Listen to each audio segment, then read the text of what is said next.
I chose open adoption because I wanted to keep in contact with my baby, and I wanted to know the adoptive parents as well. I knew that I wasn't in a place in my life where I was capable of taking on a child. It was important to my son's birth mother and I to be involved in the life of our son. We definitely wanted to remain in contact with our daughter, and that was really important to us. I was born to a young mother, so she decided that it would be best if I was placed in a stable family.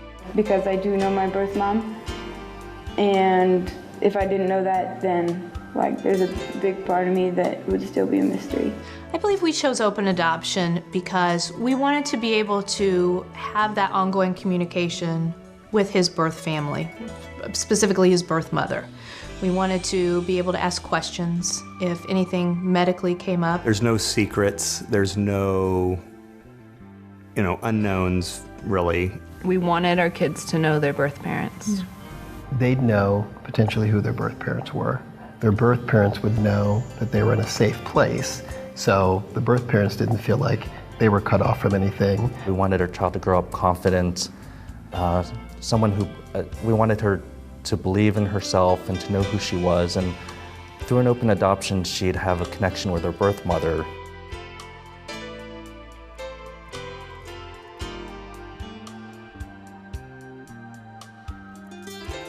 Open adoption is actually beneficial for all three parties involved. For the child, it allows them to grow up knowing who they are and to be proud and confident about their adoption story and how they became a family. For the birth parents, it allows them to see their child happy and healthy, which simply reaffirms that they did make the right decision and allows them to heal and move on in a healthy way. For adoptive parents, it actually is very reassuring, which is surprising to some people.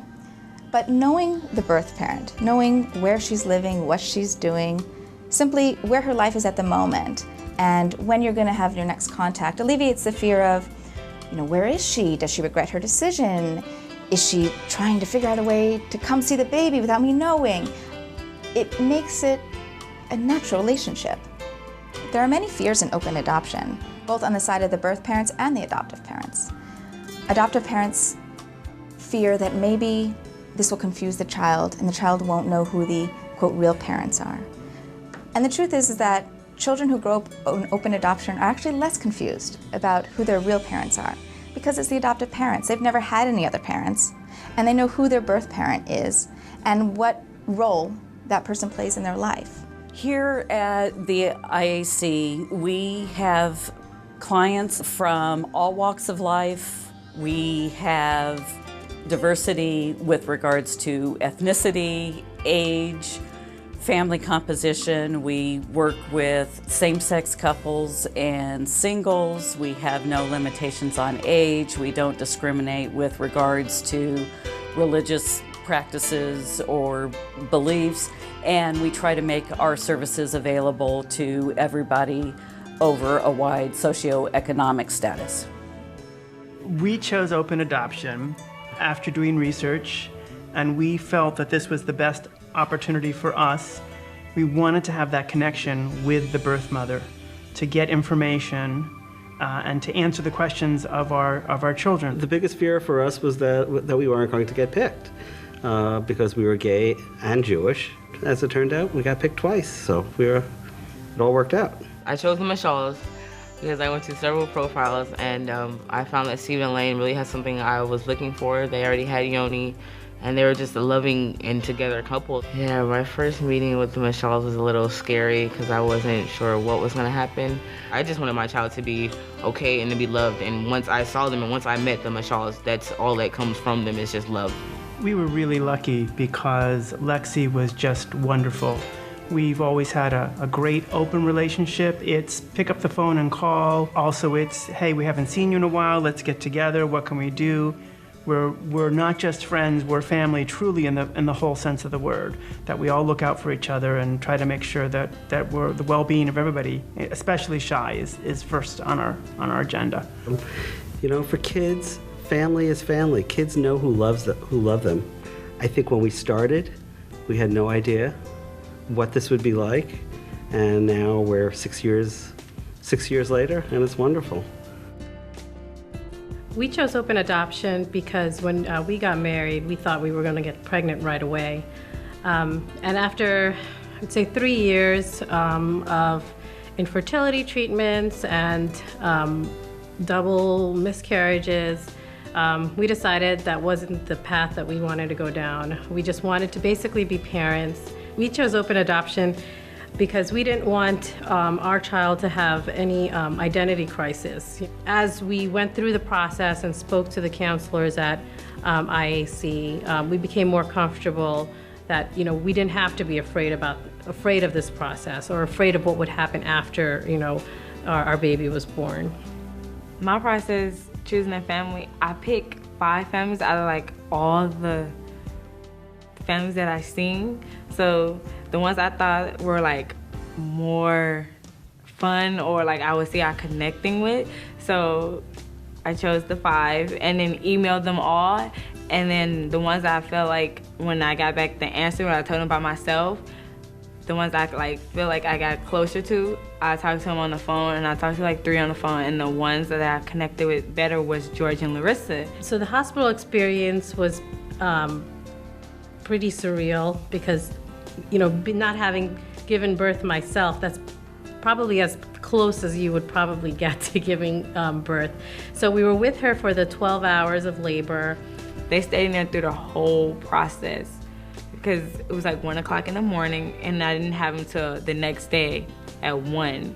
And they stayed there through the whole time. George was in the back taking pictures and Larissa helped me push. Her and my mom helped me push the baby out. When I held Gavin for the first time at the hospital when he was born, I would think to myself like, oh, this is our son. This is the baby that we're going to bring home. And what was unique about our hospital situation was that they have this bonding, ritual, I guess, at the hospital or exercise where they put you have skin on skin between the mother and the baby, and and the birth mother and Gavin's birth mother decided, that I was going to participate in that, experience, and I was right next to her doing that, and she was able to see that, initial bonding between Gavin and I. I didn't feel no sadness from the hospital room because I knew what I was doing. I knew it was the decision I was making. So I felt like it wasn't a bad thing. I just felt like, okay, this is right.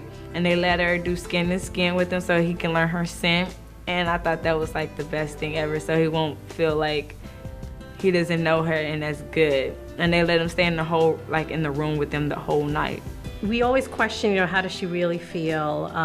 Does she regret her decision? Is she sad about it? But as more time goes on, we are beginning to understand that she's very content with her decision. The biggest high that I've had through this experience is just watching Gavin grow up.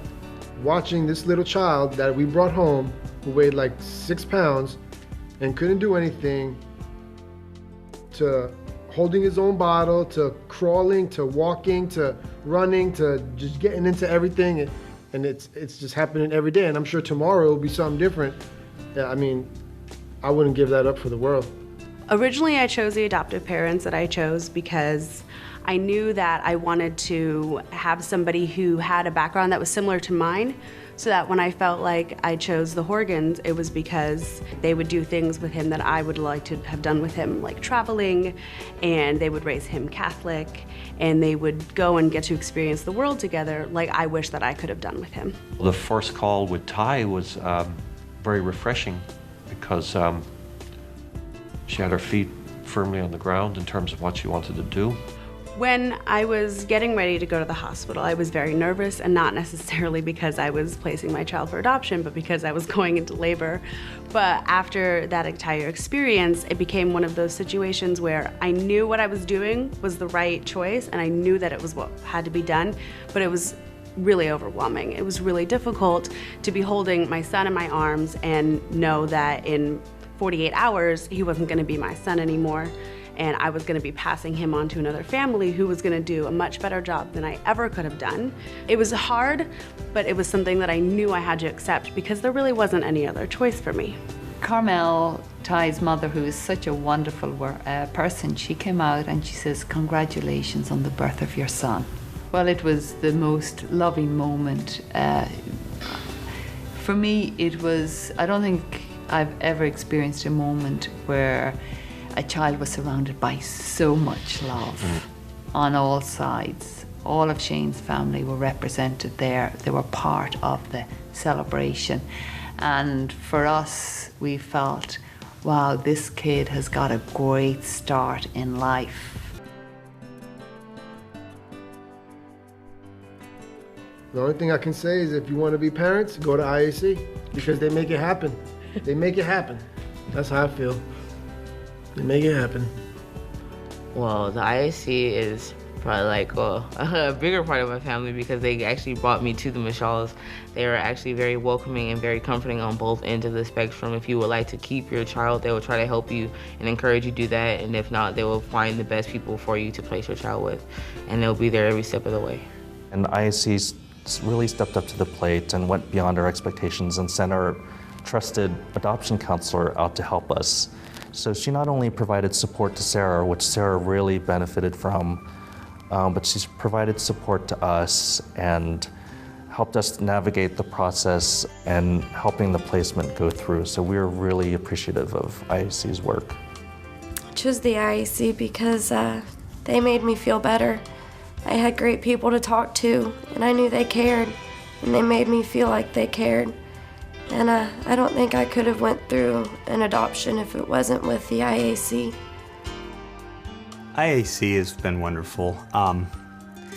They've been there to answer our questions, to provide a shoulder to cry on when things were rough, in the process. We have no complaints about IAC and everything. Any questions we ever had were answered, and we felt that we were really given a voice and able to talk about whatever concerns we had. We really like the atmosphere at IC because everybody's real and authentic, professional, but not like playing a role, so that was nice. And I appreciate at IAC how there were so many other adoptive parents in the staff, so when you're asking a question, you got a real answer from their experience.